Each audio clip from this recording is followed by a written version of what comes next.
Hello मित्रांनो, या व्हिडिओमध्ये आपण निफ्टी, बँक निफ्टी आणि त्याचप्रमाणे मिड कॅप निफ्टीची एक्सपायरी स्पेशलचं आपण ॲनालिसिस करणार आहे.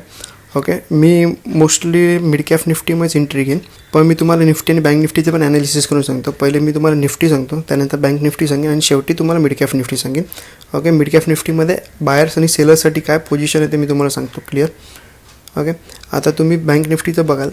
बँक निफ्टी अगर तुम्ही डेली टाईम फ्रेमवरती जाऊन बघत असाल ना, तर मार्केटने मी जो लेवल दिला आहे बरोबर, आता जो लेवल मार्क केला त्याच्या इथून मार्केट खाली आहे बरोबर, म्हणजे तो आपला एक रेजिस्टन्स झाला बरोबर. तर रेजिस्टन्सच्या वरती गेलं ना, अगर मार्केट क्विक जात असेल तर आपल्याला बऱ्यापैकी एंट्री मिळू शकते. अगर आपण 15 मिनिटाच्या टाईम फ्रेममध्ये येऊन बघितलं ना, समजा मार्केट फ्लॅट ओपन झालं आणि 343चा का लेवल ब्रेक करतो तर मार्केट बऱ्यापैकी वरती जाऊ शकतं आणि एक वन वे जाऊ शकतं. अगर मार्केटला वन वे जायचं असेल तर डायरेक्ट जाईल. अगर मार्केटला परत वॉलेटाईल करायचं असेल ना तर मार्केटवरती जाईल. त्याच्यानंतर परत इथे आलं ती ना, परत ते मार्केट समजायचं की वॉलेटाईलच आहे. ओके, मार्केट डायरेक्ट वरती गेलं तर एक बऱ्यापैकी वरच्या साईडला मोमेंटम मिळू शकते. ओके, वरच्या साईडला तुम्ही जेवढे नॉर्मली क्वांटिटी मारता तेवढं आपण मारू शकतो. ओके, आणि मॅक्झिमम दोनदा एंट्री, एकदा एस एल झाला आणि परत सेम लेवल आहे तसं परत आपण अजून एकदा एंट्री घेऊ शकतो. त्याचप्रमाणे 1:2चा आपला टार्गेट कंप्लीट झाला तर आपण आपला एस एल सर्व कॉस्ट टू कॉस्ट करू शकतो. क्लिअर, मोठा गॅपअप झाला. पहिले 5 मिनिटाचे ग्रीन कॅन्डल बघू शकतो. ग्रीन कॅन्डलचं हाय ब्रेक केलं तर मार्केट एक बऱ्यापैकी वरती जाऊ शकतं. अगर ग्रीन कॅन्डलची इथून परत आपला लेवल ब्रेक करतो ना लो, तर हे मार्केट हे वॉलेटाईल झोनमध्ये जाणार आहे. ओके, आणि डाऊन साईडला मी जास्त डाऊन साईडला नाहीच आहे, कारण डाऊन साईडला ना मार्केटला एकदम मोठी रॅली करायची असेल ना, 22,410चा लेवल त्याला ब्रेक करायला पाहिजे. कारण हा जो पण तो लेवल ब्रेक करत नाही ना, तोपर्यंत एक मोठी मुवमेंटम नाही मिळणार. समजा उद्या गॅप डाऊन झाला ना तर त्याला मल्टिपल सपोर्ट्स मिळणार. ह्या साईडला एक सपोर्ट आहे, इकडे एक सपोर्ट आहे, इकडे एक सपोर्ट आहे, परत इकडे एक सपोर्ट आहे. त्याच्यामुळे एक मोठा प्रॉफिट मिळायचे चान्सेस जरा कमी आहेत. आणि तुम्ही जसे माझे व्हिडिओ बघत असेल, मी एक मोठं प्रॉफिट घेण्याचा प्रयत्न करतो. त्यासाठी मला एक मोठी मुवमेंटम पाहिजे. ओके, पण हे छोट्या मुवमेंटमध्ये प्रॉफिट मिळायचे चान्सेस हे नाहीच्या बरोबर आहेत बरोबर. त्यामुळे जोपर्यंत 22,400चा लेवल ब्रेक होत नाही तोपर्यंत मी एंट्री नाही घेणार आहे पूर्ण वीकमध्ये. आणि 23,343चा लेवल ब्रेक करतात तर आपल्याला एक वरच्या साईडला बऱ्यापैकी मुवमेंट मिळू शकते. मग भले माझा 2-3 दिवस सेम लेवलला एस एल गेला ना, तरी मी चौथ्या दिवशी पण त्याच लेवलला मार्केट आला मी परत तिकडे सेमच एंट्री घेणार. कारण कधी ना कधी 3दा लॉस झाला, समजा एकदा 2दा माझ्या साईडने मार्केट गेलं, मला 1:4च्या आसपास मला टार्गेट मिळालं, तर जो लॉस झालेला असतो तो सुद्धा कवर होतो. Okay, clear. आता मी बँक निफ्टीचं सांगतो. बँक निफ्टीचं जर वेगळं आहे, कारण आपण निफ्टीमध्ये आपण जेवढे रेग्युलर क्वांटिटी मारतो तेवढे मारू शकतो, पण बँक निफ्टीमध्ये आपली ती क्वांटिटी थोडी हाफ होणार. का ते तुम्हाला सांगतो.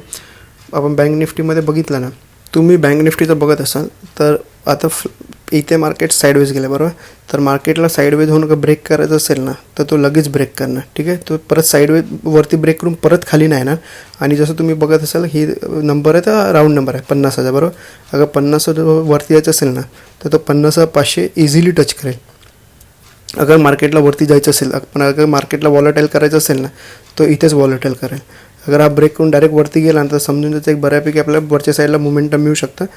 पण इकडे हाफ क्वांटिटी मारा, जेवढी तुम्ही वरच्या साईडला मारू शकतात त्याची हाफ क्वांटिटी. समजा तुम्ही 4 मारतात तर इकडे फक्त आपण 2 क्वांटिटी मारू शकतो. एंट्री घेतली, आपला एस एल कमीत कमी 40 ते 50 पॉईंट ठेवायचा. जसं 1:4चा टार्गेट कंप्लीट झाला आपण आपला एक्झिट मारायची. जसं 1:2 झाला आपण आपला असं कॉस्ट टू कॉस्ट करू शकतो. आणि त्याचप्रमाणे मार्केट वरती गेला आणि परत समजा मार्केट त्याच लेवलला आला ना तर समजून जाते मार्केट हे फक्त आणि फक्त वॉलेटाईलच आहे. आणि समजा एकदम मोठा गॅपअप झाला, पहिली 5 मिनिटाची ग्रीन कॅन्डल बघा, त्याचा हाय ब्रेक केला तर मार्केट पर इथून 50,500 पर्यंत इझिली जाऊ शकतं. ठीक आहे, नेक्स्ट टार्गेट तुमचा 51,160च्या आसपास आपण ठेवू शकतो. ओके, पण तुम्हाला फुल क्वांटिटी मारायची असेल तर आपण 51,160च्या वरतीच मार्केट गेला ना तर एक बऱ्यापैकी मोठी मुवमेंट मिळू शकते. कारण इथून गेल्या होती ना एक मल्टिपल तुम्हाला रेजिस्टन्स फेस करावं लागणार आहेत बरोबर. इकडे परत इकडे काय, त्याच्यामुळे क्लिअर प्रॉफिट मिळायचे चान्स आहे. अगर मार्केटला जायचं असेल तर तो डायरेक्ट जाईल, मग तो रेजिस्टन्स फेस करत नाही जाणार अगर मार्केटला प्रॉफिट द्यायचं असेल तर. ठीक आहे, पण ह्याच्यावरती गेलं तर मार्केट एक बऱ्यापैकी अपसाईडला ट्रेंड देऊ शकतो. त्याचप्रमाणे डाऊन साईडला गेलं मार्केट ह्या साईडला ओपन झालं, हे मार्केट वॉलेटाईलच करणार आहे. तुम्हाला क्लिअर ट्रेंड नाही मिळणार, त्यामुळे एंट्री न घेतली बरं. एस एल देण्यापेक्षा आपण एंट्री न घेतलेली बरी बरं. मार्केटमध्ये 2 रेंजच्यामध्ये ओपन झालं, मार्केट वॉलेटाईल करणार, ना कॉल बाईंगला पैसे मिळणार ना पी बाईंगला पैसे मिळणार. ठीक आहे, जे स्ट्रॅडल करून ठेवणार त्यांनाच पैसे मिळणार. क्लिअर आहे. त्याच्यामुळे कारण मल्टिपल सपोर्टच असल्यामुळे ना एक क्लिअर प्रॉफिट मिळणं डाऊन साईडला कमी आहे. डाऊन साईडला मोठा प्रॉफिट हवं असेल तर 48,240च्या लेवलच्या खाली मार्केट गेलं तर एक बऱ्यापैकी 400-500 पॉईंटचं आपल्याला एक मोठी रॅली मिळू शकते वन साईड.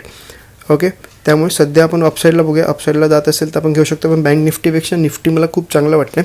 त्यामुळे तुम्ही निफ्टीमध्ये पण बघू शकता. ओके, आणि आता मी जे मिड कॅप निफ्टी घेणं ते तुम्हाला पहिले दाखवतो. मिड कॅप निफ्टी थोडा जास्त इंटरेस्टिंग आहे का ते तुम्हाला सांगतो. अगर तुम्ही विकली कॅन्डल फ्रेममध्ये बघाल ना तर तुम्हाला नो मोमेंटम कॅन्डल दिसते बरोबर. म्हणजे मुवमेंट खूप झाली आहे पण एक त्याने क्लिअर मुवमेंट एक क्लिअर कॅन्डल बनवली नाही. तर त्यामुळे आता मार्केट आहे ना एकदम छोटा विक्स केला बरोबर वरच्या साईडला. अगर तो लेवल ब्रेक करतो ना तर वरच्या साईडला एक मोठी मुवमेंट मिळू शकतं कारण वरच्या साईडला पूर्ण मार्केट ओपन आहे बरोबर. तर मार्केट कुठेही जाऊ शकतं. तर तुम्हाला 15 मिनटामध्ये तुम्हाला दाखवतो मी काय करणार आहे ते. मी बायर्सचं पण सांगणार सेलर्सचं पण सांगणार काय करू शकतो आपण. मार्केट समजा फ्लॅट ओपन होऊन हा वाला लेवल ब्रेक करतो आहे ना तर मी इथे 2 पी सेल करीन. ओके, मी थोडं इन द मनीमध्ये सेल करीन आणि त्याचप्रमाणे मी मॅक्झिमम 2दा एंट्री घेईन. एकदा एंट्री घेतली एस एल हिट झाला परत सेम लेवलला तर मी अजून एकदा ह्या साईडला एंट्री घेईन आणि माझा जसं 1:2चा टार्गेट कंप्लीट झाला मी माझा एस एल हा सर्व कॉस्ट टू कॉस्ट करीन. क्लिअर आहे. त्याच्यानंतर समजा ह्याच लेवलच्या वरतीच ओपन झाला ना तर आपण काय करू शकतो. म्हणजे पहिले मी बायर्सचं सांगतो नंतर मी सेलर्सचं सांगतो. पहिले बायर्सचं सांगतो. ह्या लेवलच्या वरती ओपन झालं पहिली 5 मिनिटाची ग्रीन कॅन्डल दिसली. आपण वरच्या जसं हाय ब्रेक केला ना तर आपण एंट्री घेऊ शकतो आणि त्याचा एस एल ह्या कॅन्डलचा लो असेल. ठीक आहे, इकडे आपण मॅक्झिमम 2दा एंट्री घेऊ शकतो. तुम्ही जेवढे नॉर्मली लॉट मारता तेवढं आपण मारू शकतो. ओके, जसं मी नॉर्मली 2 लॉट मारतो तर मी उद्या 2च लॉट मारेन. पी सेल करीन. एंट्री घेतली इथे आलं तर ठीक आहे. परत अगर त्याच लेवलला जात असेल आणि परत त्या लेवलला एंट्री घेतली होती ना मार्केटने प्रॉफिट दिलं ठीक आहे पण त्याच्यानंतर परत आपला एस एल जात असेल ना तर त्या दिवशी एंट्री घ्यायची नाही कारण त्या दिवशी ही मार्केटमध्ये फक्त वॉलेटाईलच असेल. ठीक आहे, मार्केटला एंट्री द्यायची असेल तर तो पहिला 2 एंट्रीमध्ये मार्केट ट्रेंड होऊन जाईल. तिसऱ्या एंट्रीमध्ये तो परत तुमची वाट बघत नाही बसणार. क्लिअर. आणि समजा आता सेलरचं मी सांगतो. सेलरचं समजा 15 मिनटाची अगर या लेवलच्या वरती अगर 15 मिनटाची ग्रीन कॅन्डल राहते त्याचा हाय ब्रेक केला ना तर ज्या 15 मिनटात जो पण लो असेल समजा तर 11,750चा लो असेल तर आपण 11,750चा पी सेल करू शकतो. ठीक आहे, कारण इथून त्याच्यानंतर परत इकडे यायला त्याला वेळ लागेल. अगर क्विक आला तर ठीक आहे आपण एस एल देऊन निघून जाऊ. पण येत नसेल मार्केट इकडे साईडवेज झालं किंवा मग अप ट्रेंडला गेलं ठीक आहे तर आपल्याला तिकडे प्रॉफिट व्हायचे चान्सेस जास्त आहे. बायर्सला जसं 1:4चा किंवा 1:3चा टार्गेट मिळाला तुम्ही एक्झिट मारू शकता. आणि त्याचप्रमाणे सेलर्स तुम्ही जसं एंट्री झाली जोपर्यंत हा लेवल टच नाही होत ना सेलर्सचा तोपर्यंत आपण एक्झिट नाही करायचे. बायर्सचा प्रॉब्लेम काय बायर्सचा डिके झाला ते तो 0 पण होऊ शकतो. जोपर्यंत अगर समजा बायर्सचं इथे एंट्री घेतली मार्केट कुठे गेलं नाही साईडवेज राहिलं ना तर बायर्स इकडे 0 व्हायचे चान्सेस जास्त आहे. त्याचप्रमाणे सेलर्सचं पण अगर साईडवेज गेलं ना जोपर्यंत हा लेवल ब्रेक होत नाही तोपर्यंत आपला एस एल द्यायचाच नाही. ठीक आहे, मग भले तो मोठा प्रॉफिट होते किंवा मग मार्केट साईडवेज होते. ओके, जसं मी तुम्हाला सनसेक्सचं पण सांगितलेलं मी सनसेक्समध्ये पण आपल्याला बऱ्यापैकी प्रॉफिट अगर ज्यांनी व्हिडिओ बघून एंट्री घेतली असेल त्यांना बऱ्यापैकी प्रॉफिट झाला असेल. ओके, आणि अजून तुम्हाला काही डाऊट असेल तर कमेंट करा. व्हिडिओ आवडला असेल लाईक करा. तुम्ही चॅनलला सबस्क्राईबसुद्धा करू शकता. धन्यवाद.